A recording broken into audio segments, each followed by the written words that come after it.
So today I'm just doing a quick video on on the build I've done on my 2024 Honda CRF250F.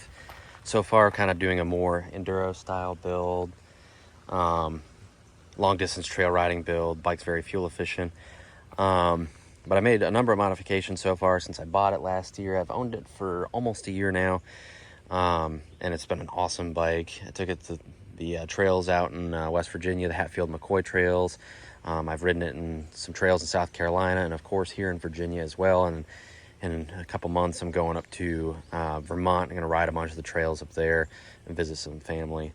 But I've made a number of modifications to this bike to make it even more trail worthy. You know, it is a more base model bike.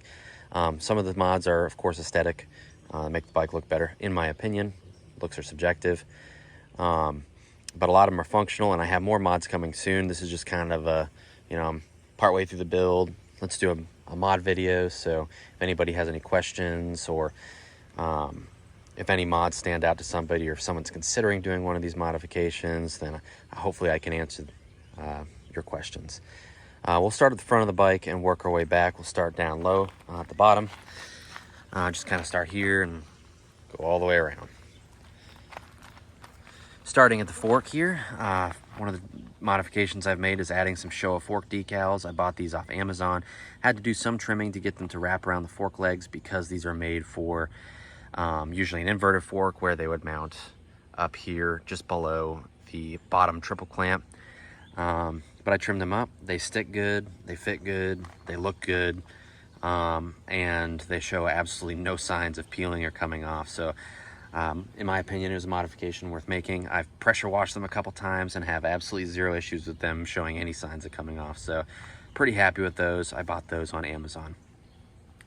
The next modification up, I bought some seal savers. I bought these off Hyperlite Moto, as they have 3 sizes on their website, and Hyperlite Moto has the exact size you need for this particular size fork with these stanchion tubes. These are the zip-on seal savers. They only come in this one color, which is black. And they replaced, in my opinion, the ugly black accordion style seal protectors that come on the bike. I think they kind of modernized the look of the bike just a bit, make the shiny chromed stanchion tubes kind of stand out a little bit more, and they make it very easy to clean the seals underneath. They just unzip and come off. So, my opinion, modification definitely worth making. Moving up, we have the Baja Designs Headlight. Now, I've already done a full video on the headlight and taillight of this bike. 100% worth it, in my opinion, especially if you're sharing the trails with side-by-sides and ATVs. This thing's extremely bright and makes you very visible on the trail, and in my opinion, it looks awesome. 100% worth it. Definitely not a super inexpensive modification and upgrade, but it comes with everything. It comes with a headlight, an AMX taillight, and a harness with a switch on the handlebars, and I'll touch on that more in a minute, but 100% worth it, in my opinion.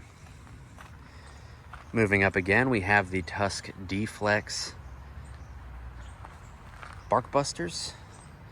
Bought them in Honda Red to match my bike, and they're 100% worth it as well. They didn't take me any getting used to. They do make flags for these as well if you're more into a flag style, but I feel like these are safer. These definitely protect your hands a little bit better, and they're pretty rugged.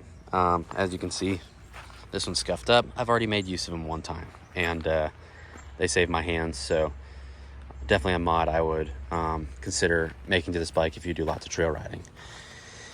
Here we have the switch for the headlight, taillight, and then we also have a set of bar risers from Hyperlite Moto for the stock 7/8 bars. I'm not super tall, I'm 5'10", but the stock geometry on this bike, the stock height of everything is definitely a little low, so they were worth it, in my opinion. The bike feels much better now. I also did a video on these preload adjusters from Hyperlite Moto. They're by NFS Racing. Super good, considering that the stock forks have absolutely zero adjustment, so kind of nice to have these add a little bit of adjustment, especially if you're running stock springs. They add a little bit of stiffness up top at the top of the stroke, a little more preload, kind of an old school mentality, running more preload than spring, but definitely improves the handling of the bike.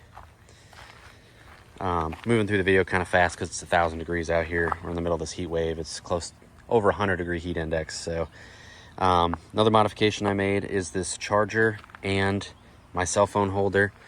Charger wires straight to the battery. Of course, only runs, well, it will run when you don't have anything plugged in, but as long as nothing's plugged in, it doesn't drain the battery at all. And I have a short cable going to my cell phone holder so I can run maps while I'm on the trail.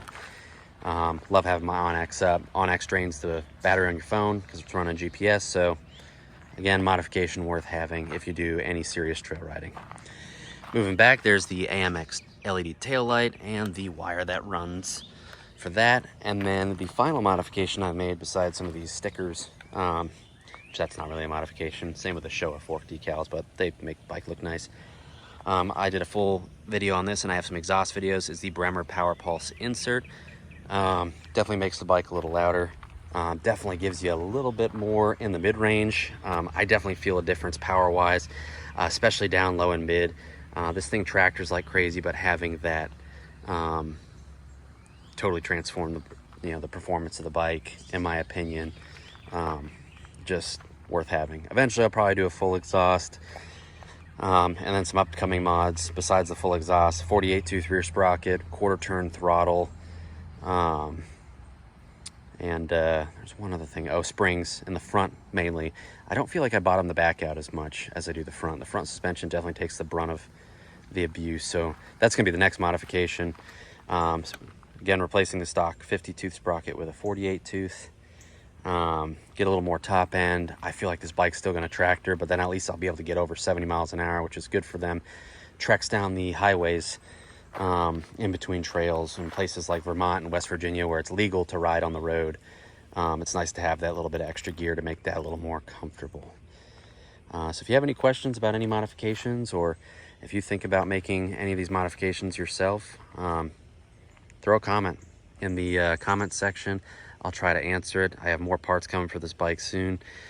I might do a video eventually on why I chose this bike, buying a brand new bike and then making thousands of dollars of modifications to it, and not necessarily thousands, but in the $1,000 range, instead of just buying a bike that was built for it already. And I'll cover that at a later time. But so far, really enjoyed this bike. For someone like me who had gotten out of riding for a number of years and got back into it, this is a great bike to get back into it with. It's fuel injected. It's just been a great bike. So highly recommend it. Again, not affiliated with Hyperlight Moto, but I'm going to do some free advertising for them because I think they earn it and they deserve it.